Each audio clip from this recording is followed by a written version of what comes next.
কোনো কালো মেয়ে জান্নাতে প্রবেশ করবে না, এই কথাটি আমাদের প্রিয় নবী হজরত মুহাম্মদ সাল্লাল্লাহু আলাইহি ওয়াসাল্লাম একজন কালো মেয়েকে বলেছিলেন।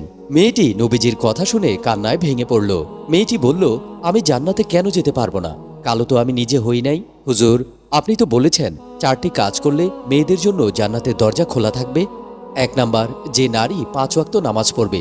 2 নাম্বার, যে নারী সর্বত্রই রোজা রাখবে। নাম্বার 3, যে নারী স্বামীর আনুগত্য স্বীকার করবে।